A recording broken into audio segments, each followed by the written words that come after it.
É o Geração do Bem chegando até você mais uma vez. Hoje eu vou conversar com uma pessoa muito especial. Ele é daqui de Ribeirão Preto, mas eu conheci em Londrina. 2 ribeirão pretano, estudante em Londrina, né, Marcelo? Isso mesmo. Que prazer ter você comigo. Prazer é todo meu, tá? E é até engraçado, porque o marido falou que eu não fiz economia, tá? Mas é bem por aí, né? A mulher gosta de gastar um pouco, né? É verdade. Acontece. Acontece, né? Ô, Má, mas me fala um pouquinho. Eu parei o curso no meio, eu não me identifiquei, mas você sempre foi muito atuante, né? E eu lembro, assim, você sempre gostou dessa área. Sim, sim. Né? E agora... Economia sempre foi minha vocação, foi um curso que eu escolhi lá atrás e sempre gostei muito, gosto até hoje. Dei aula de economia por 10 anos aqui no Moura Lacerda e fiz mestrado na área também e hoje eu sou delegado do Conselho Regional de Economia. Então a gente continua por dentro das notícias, conversando com os colegas, né? Nesse momento tão complicado que está, por mais conhecimento que a gente tenha, está todo mundo um pouco ansioso e inseguro com relação ao futuro, né? Porque o pessoal está meio sem perspectiva futura, né? Parece assim, ninguém está vendo uma luz no fim do túnel. A gente até conversou que na faculdade sempre falamos dos pilares, né? Economia, saúde, educação, e elas tinham que andar pareadas. E nunca no Brasil houve isso. Isso. Eu quero fazer uma brincadeira aqui, né? Em economia, a gente monta modelos. Cada vez mais a economia, até brincando um pouco, né? A economia que a gente conheceu, hoje praticamente não existe mais. Hoje a economia ela utiliza muita matemática e muitos modelos econométricos, né? Então ela ficou muito mais densa, muito mais complexa. E os modelos econométricos, eles trabalham com várias variáveis e tem uma coisa que a gente chama de externalidade. O que é externalidade? É algo que acontece que não é previsto por modelo nenhum. E quando a gente fala de pandemia, de uma pandemia desta magnitude, né, principalmente, ela é uma externalidade. Então nunca ninguém olhou, né, para a economia ou para o mundo e imaginou apenas nos filmes, né? Mas assim, nunca alguém pegou e estudou seriamente a ponto de pensar os impactos de uma externalidade dessa magnitude da pandemia que nós estamos vivendo na economia mundial. E aí nós estamos vendo assim, coisas muito diferentes nos vários países e primeira onda, segunda onda. Final do ano passado nós terminamos o ano com um clima de que tudo acabou e voltaríamos ao normal. E esse ano, em março, as pessoas se viram absolutamente atônitas quando a gente fez o aniversário, né, vamos dizer, da primeira onda, e aí chegou a chamada segunda onda e que veio mais drástica ainda, com variantes do vírus, etc, etc. Tudo coisas que poderiam ser previstas, mas que no final acabaram acontecendo e dando esse ar de surpresa em tudo, né? Mas vamos falar assim, a pandemia afetou mundialmente, mas em países do primeiro mundo é diferente do que do Brasil, né? Vamos falar do Brasil. Eu acho que a economia vai sofrer muito com isso, né? Sim, eu acho que tem uma questão da economia estar consolidada, ter uma consolidação maior, né? Nós somos um país onde nós ainda não tínhamos nos recuperado da última crise, né? A última crise que aconteceu no governo Dilma, né? Nós ainda não tínhamos nos recuperado completamente. E aí vem essa questão e as empresas ainda não estão sólidas o suficiente para enfrentar tudo que elas estão enfrentando, né? E mesmo países do primeiro mundo estão sofrendo, né? não estão sabendo como lidar, porque não é uma questão só de dinheiro, é uma questão de dinheiro também, é uma questão de poder ficar em casa, mas indefinidamente ninguém pode ficar em casa, as pessoas precisam trabalhar, a economia precisa girar. Se o dinheiro não girar, se o dinheiro não mudar de mãos, né, e a economia travar, isso é ruim, isso é muito ruim. E aí é o que nós estamos vivenciando, não é? E como que você vê Ribeirão Preto em todo esse cenário, Mar? Eu queria chamar uma atenção para um fato que é muito marcante. Ribeirão Preto essencialmente, tem uma economia que depende essencialmente de prestação de serviço e comércio, né? São os dois setores mais afetados pela pandemia. São os dois setores que estão sofrendo mais com a pandemia, prestação de serviços e comércio.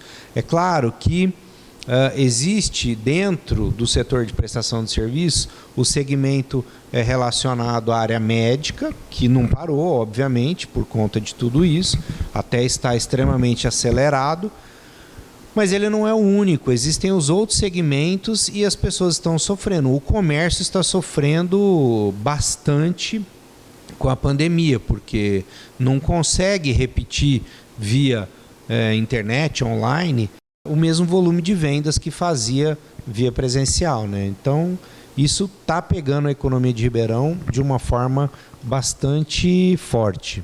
Marcelo, me fala uma coisa.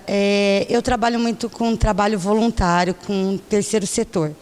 E eu estou sentindo na rua muito mais pessoas em busca da marmita, que antes era só para moradores de rua, hoje é para pessoas em estado de vulnerabilidade social. E nas cestas básicas que a gente atende, as famílias assistidas, aumentou assim drasticamente. Tende a piorar, né? Porque como eu vou ficar em casa passando necessidade? Infelizmente, assim, acho que a gente começou a pensar nesse bate-papo, e você falou alguma coisa, e você perguntou, e aí, né? Como que vai ser? Existe uma insegurança muito grande, mas existe uma lógica por trás disso. As coisas estão muito ruins.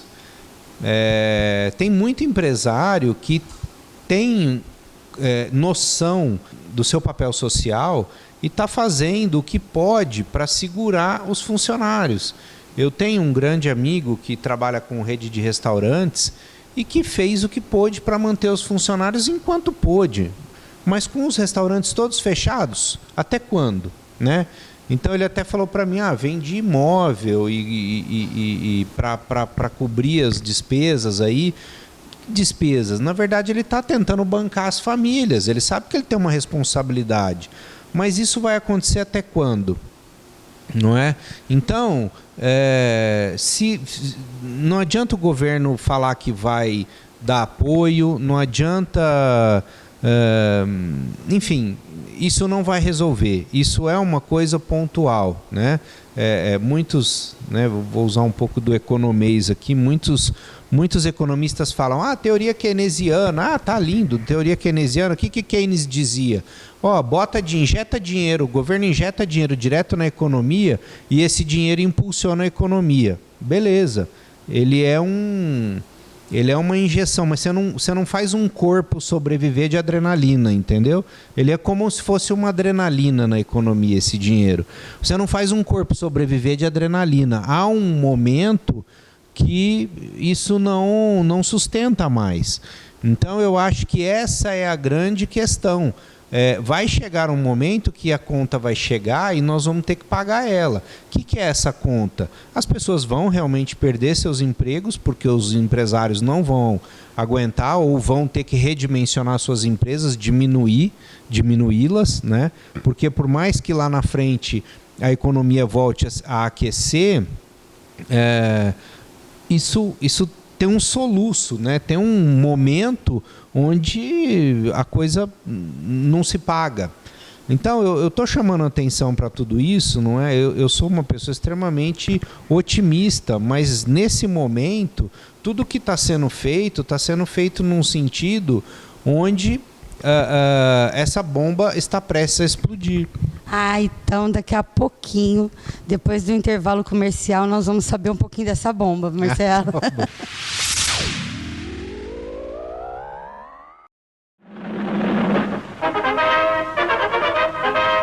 Brasil, 1968. Ou o Brasil acaba com a saúva, ou a saúva acaba com o Brasil. A formiga cortadeira trabalhava bem contente, eis porém que de repente certa coisa apareceu. Era muito atraente, ela então não vacilou, e para o formigueiro logo transportou. Era a isca da Dinagro que de cara foi matando. Com a isca da Dinagro nessa briga com a formiga você sempre sai ganhando. Reviver a história da Dinagro é contar parte da história da agricultura brasileira. É uma honra comemorar 50 anos de tradição, experiência e pioneirismo junto de quem sempre esteve ao nosso lado, o produtor brasileiro, espalhado por todos os cantos do nosso país. Dinagro.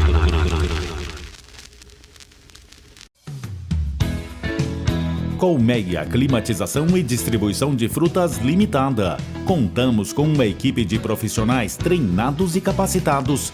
Temos toda uma estrutura para a climatização e distribuição. Qualidade, variedade e agilidade para atender a sua necessidade. 16 3638 7585 ou 16 99722 6837. O WhatsApp. Atendemos Ribeirão Preto e região. Colmeia Climatização e Distribuição de Frutas Limitada. Vocês estão assistindo Geração do Bem. Eu estou aqui num espaço que pode ser seu. Entre em contato conosco, venha ser nosso parceiro. Nós precisamos de você, porque fazer o bem faz bem.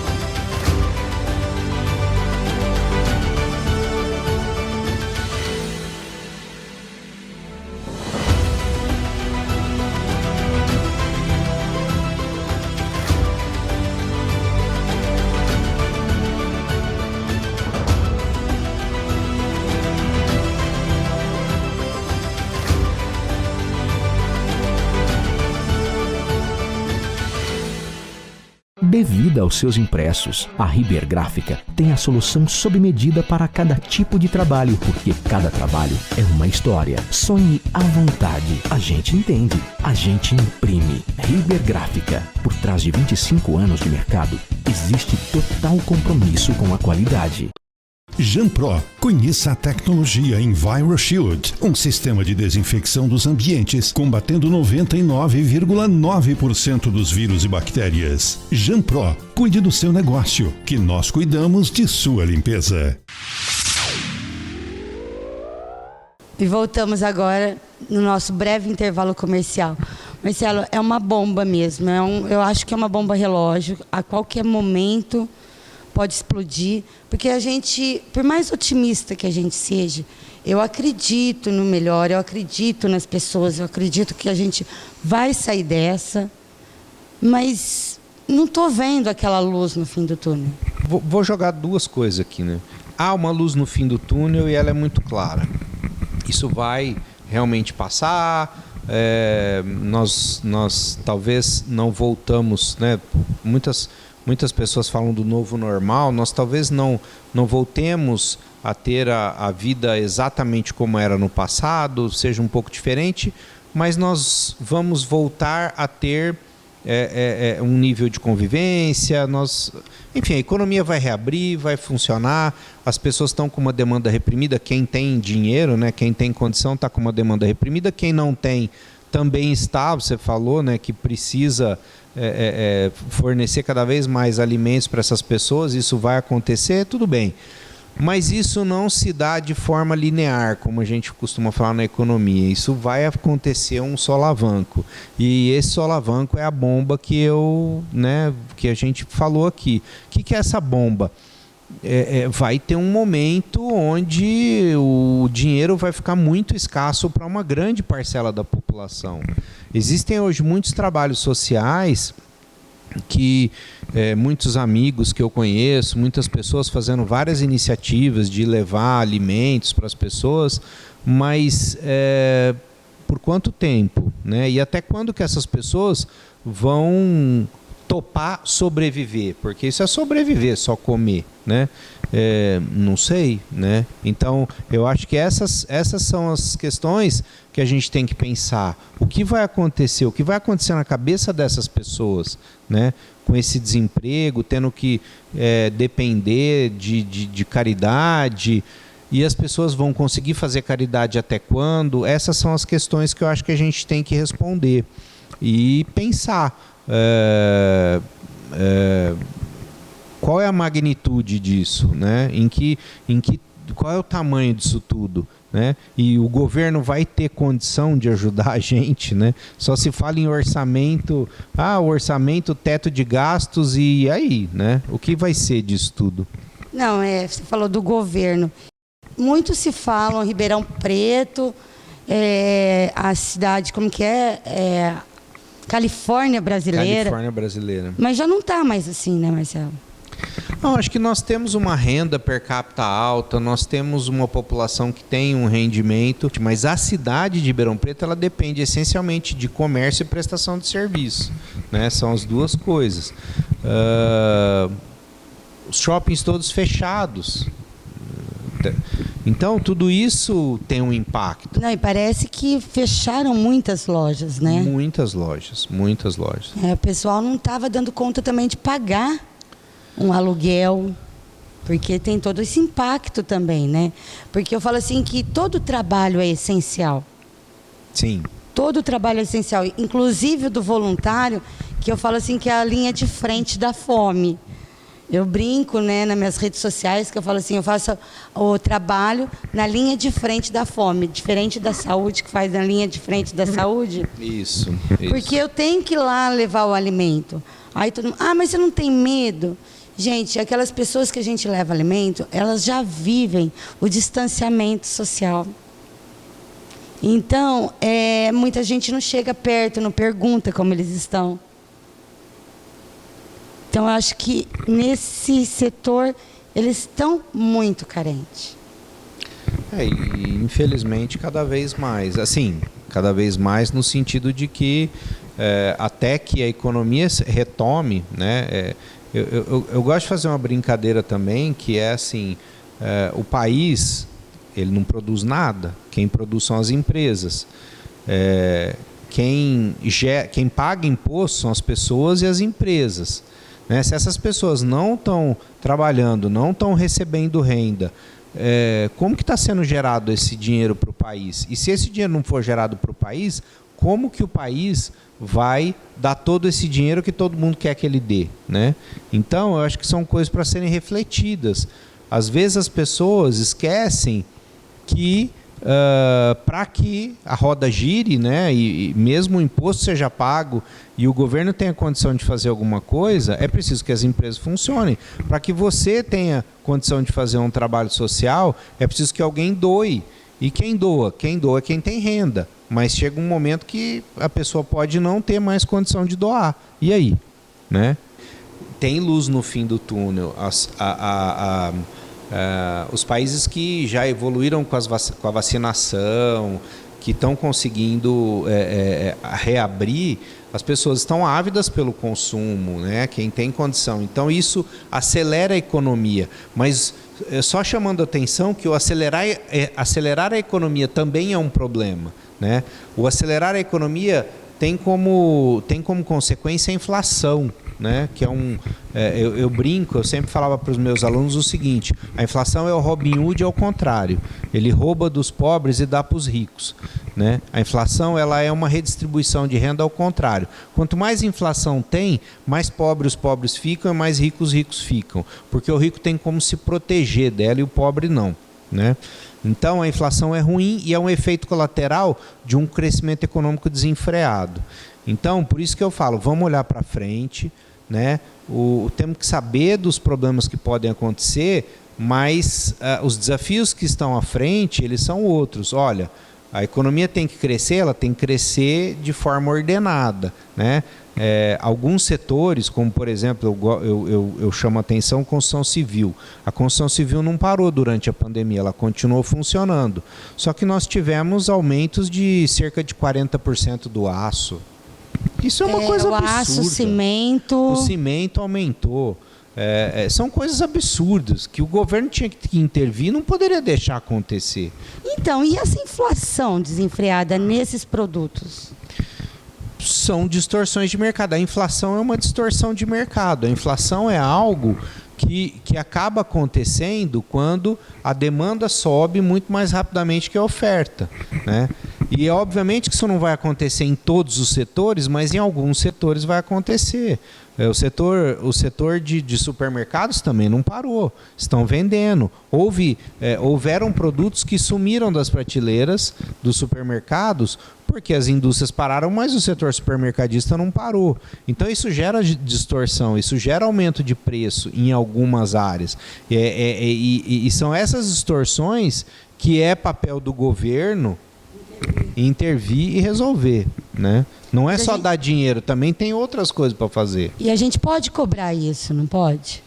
Sim, eu acho que a gente tem que cobrar planejamento. Também é uma outra coisa muito da economia, planejamento. As pessoas não planejam. Muitos estabelecimentos teriam condição de ter continuado funcionando, muitos comércios teriam condição de ter continuado aberto de forma restrita, de forma cuidando, como bancos ficaram abertos, como supermercados ficaram abertos e conseguiram atravessar esse momento. Não dá para falar fecha tudo, né? Porque fecha o que não é essencial. Um mês você tem condição de dizer isso é essencial, isso não é essencial. A partir do segundo, terceiro, quarto, quinto, sexto mês, um ano de pandemia, tudo é essencial.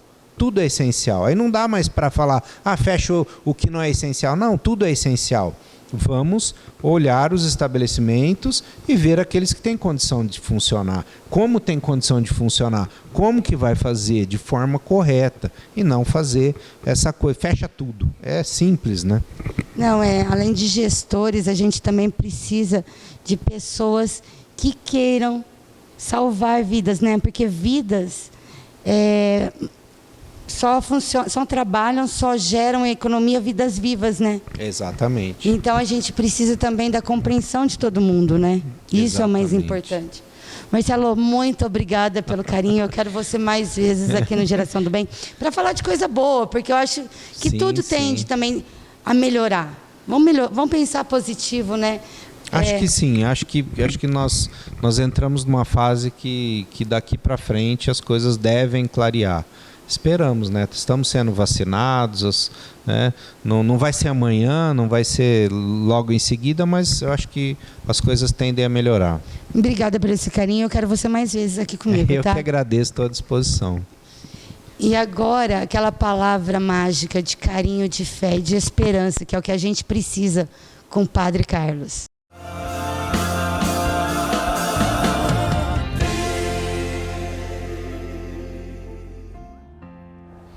E essa semana nós temos a possibilidade, a graciosidade de celebrarmos o dia delas, que na realidade é todo dia.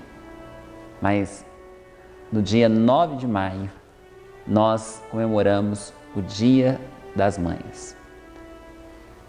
E uma vez eu ouvi uma pessoa dizer que o único amor que se aproxima do amor de Deus é o amor de mãe.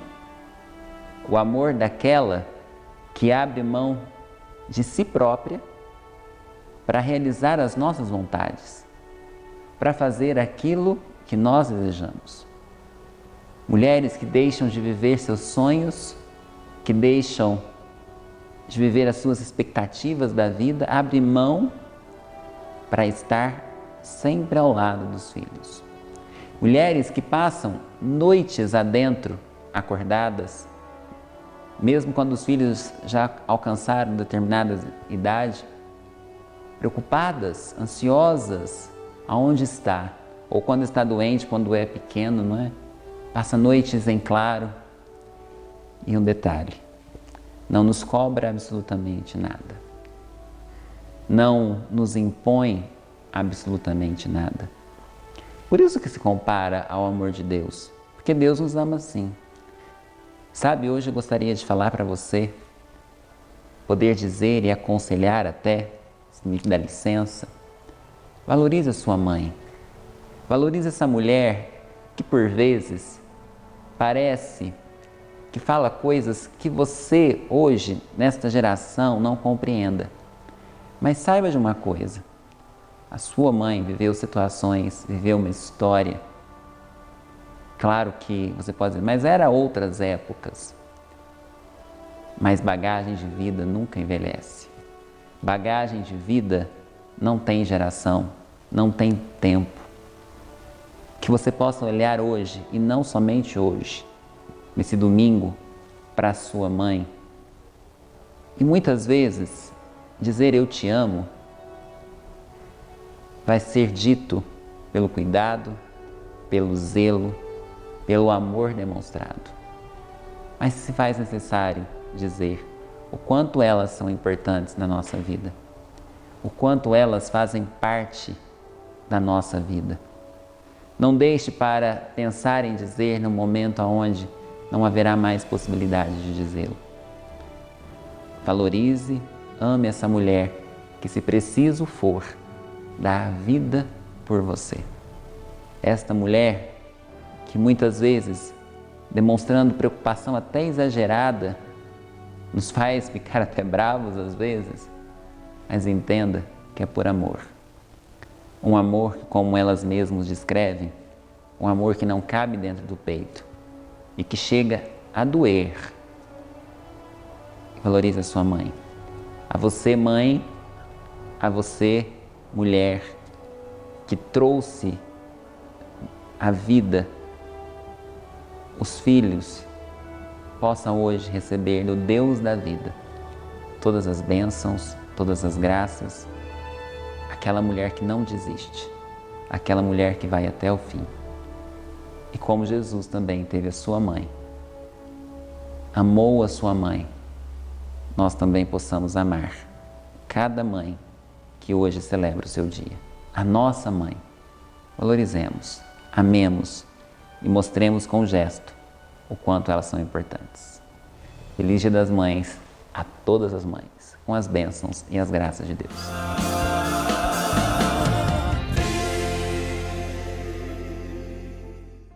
E chegamos ao final de mais um programa Geração do Bem. Entre em contato conosco. Fiquem com Deus e até a semana que vem.